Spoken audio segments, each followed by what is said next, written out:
Welcome to this episode of our program Arab Affairs. Today we'll be speaking about a very important topic that has been on the headlines of several of the world magazines and newspapers and part of the world news. Today we'll be speaking about the escalation Turkey has been doing, particularly in the past few years, and here mentioning the Turkish escalation, we have to mention quotes by leaders. The Arab League had already warned Turkey over its role in increased regional tension in the Caucasus and Mediterranean regions, saying it will not end well. Also, Italy, France, even Italy. France, the European Union, even the United States have already showed the concerns about the Turkish role and called on Turkey to stop its escalation in the Mediterranean area, as well as in its escalation in the Arab world. The Arab League Secretary General has said that Turkey is interfering directly in Syria, Iraq, and Libya militarily, and in the Egyptian domestic affairs, as well as many of the Arab domestic affairs. Not just that, but Turkey is raising lots of concerns in the Mediterranean area with its existence militarily and its existence in a way that violates the sovereign rights of some of the European Union. We'll be speaking about the Turkish role in our episode. Before we delve into our discussion, let's first have a quick look on the Arab news that took place during this week, and we'll come back for more discussion.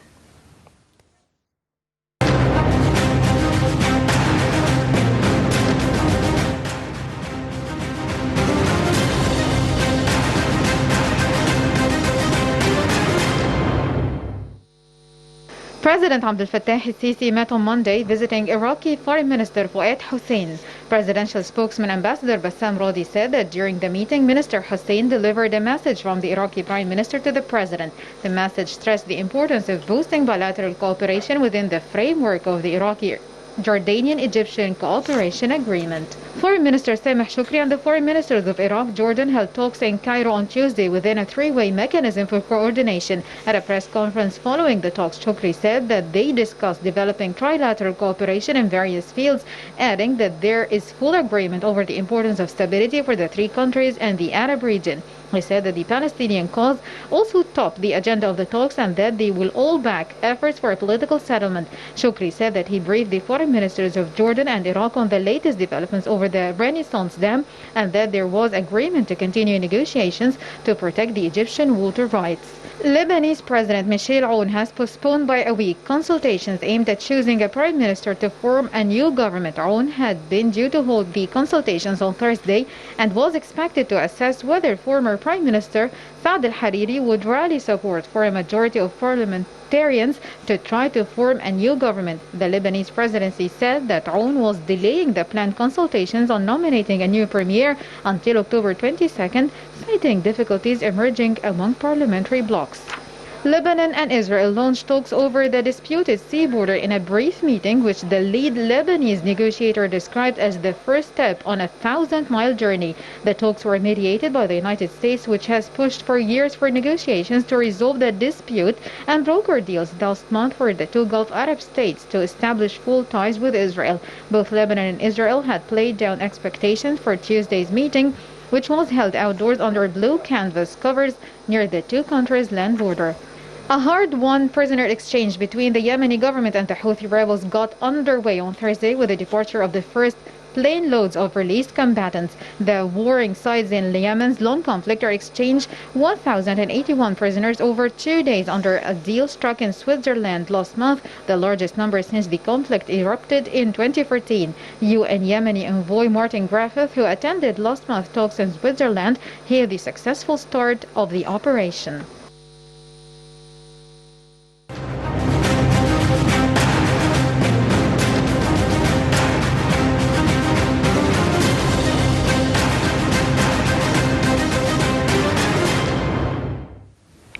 Right, welcome back. And just a few minutes ago, there was a press conference between the Foreign Minister, Sameh Shoukry, and his Spanish counterpart. And definitely the meeting tackled bilateral relations and means of boosting bilateral relations, as well as regional and international issues of mutual concerns. At the end of the talks, they held this press conference that we've seen a few minutes ago, and Foreign Minister said that there is a coordination with Spain, as well as the European Union to bring back the security and stability in the Mediterranean, stressing on Egypt's refusal for any form of foreign interference. Shoukry added that Egypt and Spain agree on boosting efforts to combat terrorism, illegal migration and human trafficking. And the Spanish Foreign Minister said on his part that Egypt plays a very important role on regional and international awareness. Returning back to our topic, and we have with us over the phone Ambassador Mohammed Shazli, former Assistant Foreign Minister. Good afternoon to you. Good afternoon. And we're here speaking about the role played by Turkey, which is described by many entities as a negative role in the region and in the Mediterranean. First, let me see your reading to the Turkish role that is being played in the region. I think Turkey is a source of instability in the Middle East, in the Eastern Mediterranean, and even it's now going as far as Central Asia with its interference in the Nagorno-Karabakh issue. We have seen incursions by Turkey on Iraq and on Syria, and we have seen its destabilizing role in Libya.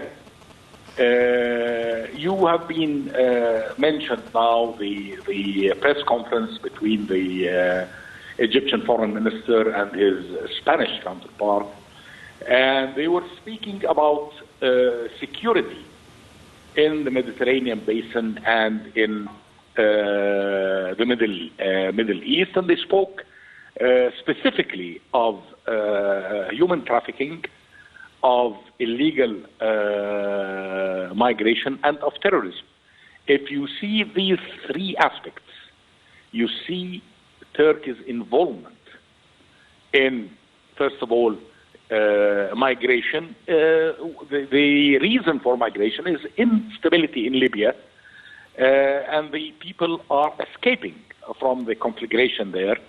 If you're speaking of terrorism, the role of Turkey in bringing terrorist agents and mercenaries from Syria and transporting them into Libya to destabilize the situation there. We have seen the provocation of Turkey to Greece and to Cyprus in the Eastern Mediterranean. Lots of the players in the international arena now are very critical of the Turkish role. The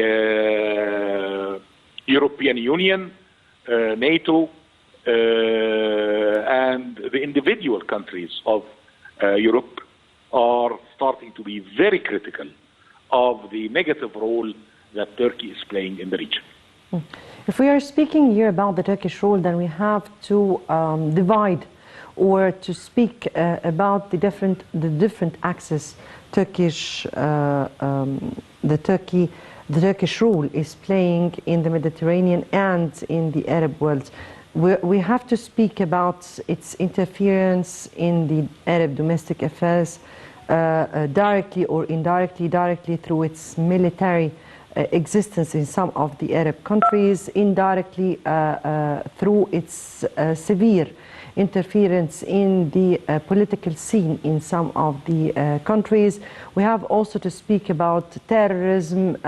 We have also to speak about its economic interference in some of the deals between countries and its direct threatening to some of those countries.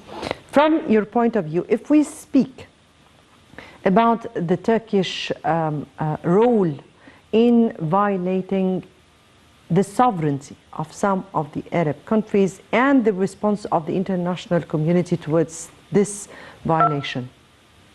We have seen, direct military incursions into Iraq and into Syria. And then we have seen the hosting of Turkey of destabilizing agents in the territory, the Muslim Brothers. They have a safe haven there. They are operating from Turkey. I mean, this is not only affecting Egypt, it is affecting many of the Arab countries that have suffered from the actions of the Muslim Brotherhood. So I think this is a very serious case, and it is destabilizing the region. And I think there has to be an international stance against it. Speaking about an international response, we have seen the European Union warning Turkey. We have seen France direct interference by sending fighters and aircraft carrier and other interference. We have seen some of the NATO countries also rejecting the Turkish role. But we have seen only words, no deeds.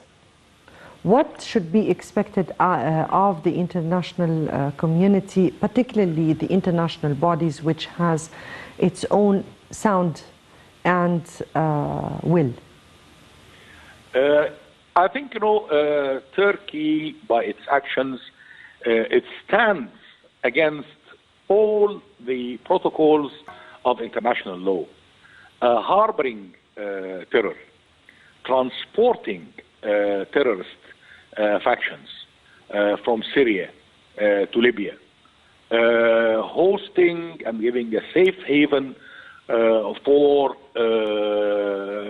factions that are fomenting instability and fomenting violence in the Middle East. All of these actions are in contradiction to the Charter of the United Nations and are in contradiction of international law.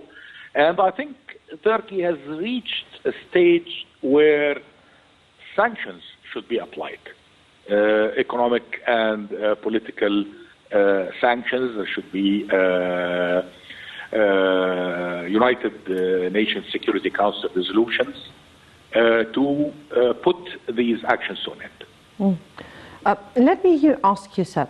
We're speaking about Turkish do, but would have Turkey done what it is doing now without the consent of big powers? And what is behind those actions? What is exactly the motive? I think, there are designs on the Middle East. Since the late 19th century until the First World War, the international powers were looking at inheritance of the Ottoman Empire. And that is the Arab world. And we have seen the Sykes-Picot Agreement, we have seen the Balfour Declaration, and we have seen all these actions. The design on the Middle East is still there. And in order to facilitate this grand design, they want to weaken and destabilize the region in order to be able to facilitate their agenda. So I think, in a way, Turkey is serving the purpose of imperialist designs. Let me here ask you, sir, about the Turkish existence in the Middle East, and what does exactly Turkey seek here in the region, and that in this front, because we'll go to other fronts. Well, I think, the problem with Turkey is the mentality of Erdogan. He is living in the past. He is living in the dream of the Ottoman Empire. He is living in the dream of the Caliphate, which is anachronistic. It does not correspond with modern times. It is rejected by the people of the Arab world, and this is, a sort of paranoia that he is living in a fantasy, and it is causing, I think the reaction inside Turkey has started to appear. The Turkish people now have realized that this attitude is souring the relations with their neighbors, with the European Union, with NATO, with all the people concerned. So I think we are starting to see a reaction inside Turkey, and I think this could be fundamental in changing the attitude of Turkey in the international arena. If we go to another front, then we have seen Turkey irritating some of the NATO and European countries at the same foot. Here, we're speaking here about Greece, about Cyprus, about even France, and this Mediterranean area. How, from your point of view, or how is this reflecting on the Turkish position worldwide? I think the whole Mediterranean basin countries. We have seen, today the meeting between our foreign minister and the foreign minister of Spain. Spain is a Mediterranean country. France is very critical of the Turkish attitudes. The countries of the Mediterranean basin have a stake in the security and in the stability of the Mediterranean basin. In addition to this, the whole international community has a stake, because the Mediterranean Sea is one of the major trade and maritime conflict world. If this waterway is destabilized, it will be to the detriment of the interests of not only the Mediterranean basin countries, but indeed of the whole international community. Yes. Right. Ambassador Mohammed Shazli, former Assistant Foreign Minister, thank you so much for being with us over the phone and for your input. I guess now we go to this report and the developments of the Turkish interference and its consequences so far.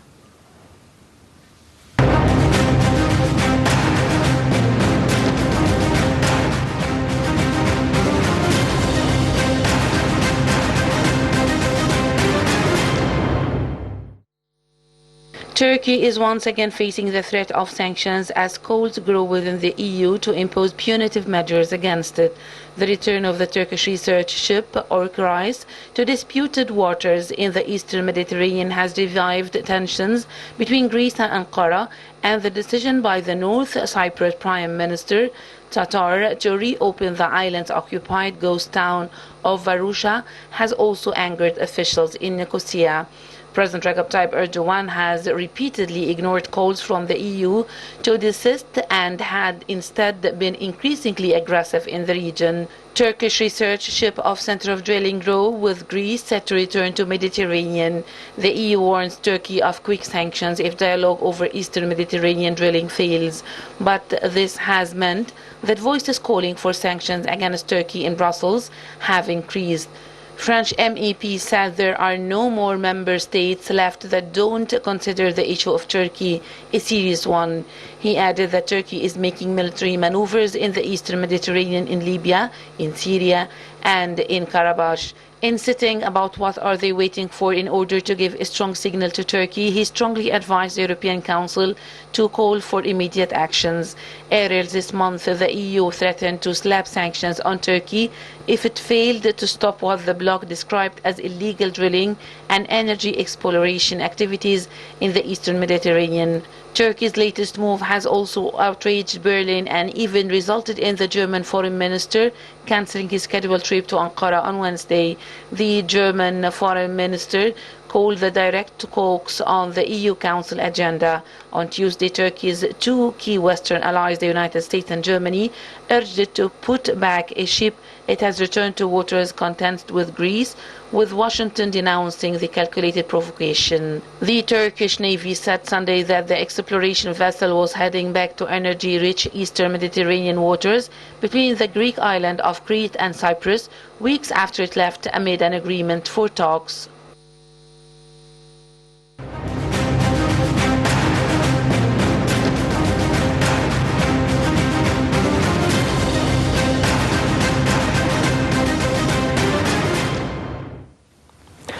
Right, welcome back, and more on the topic of Turkish interference in the Arab world. We have with us over the phone Dr. Raouf Gaafar, political analyst. Good afternoon to you, sir.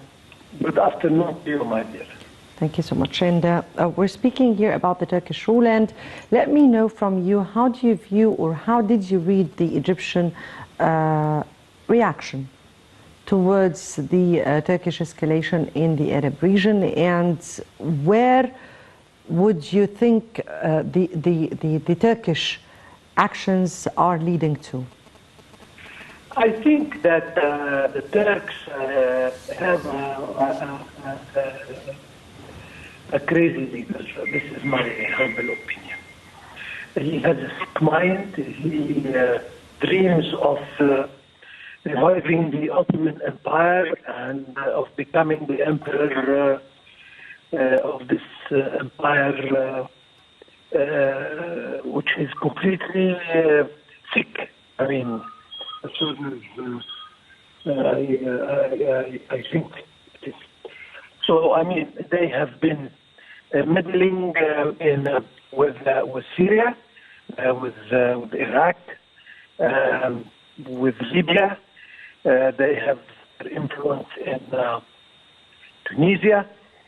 I mean, in essence, they are participating in all the conflicts happening in the area, not mentioning their confrontation with the European neighbors. So this guy is completely lunatic, and I don't know if he's following. We thought he was following the agenda of maybe the evil brotherhood, but apparently he has an agenda of his own, and he has a mind of his own, and he dreams of becoming this coming emperor. And of course, Egypt has always been against all these insane activities, if I can call them. Insane activities, which they are, but again, I mean, interfered in Syria, interfered in Iraq. We were always very much against all this kind of foreign interference. But when it came to our neighbor in Libya, we simply could not stop. Or stay silent, I should say. So our president put his foot down, and he, in the same time, worked in two parallel lines. I mean, being being a country always playing and asking for peace and stability. We suggested a settlement, of course, having in mind that the foreign interference has to go out. But in the same time, our president put some red lines not to be crossed by anybody. And Dr. Raouf, because we have to have a conclusion here because my time is running out. So I thank you so much for your input here, Dr. Raouf Gaafar, political analyst. Thank you so much for being with us. I guess that explains the Egyptian position towards the Turkish violations up till this minute. But that takes us to the end of this episode. Many thanks for watching. Until next Saturday, it's goodbye.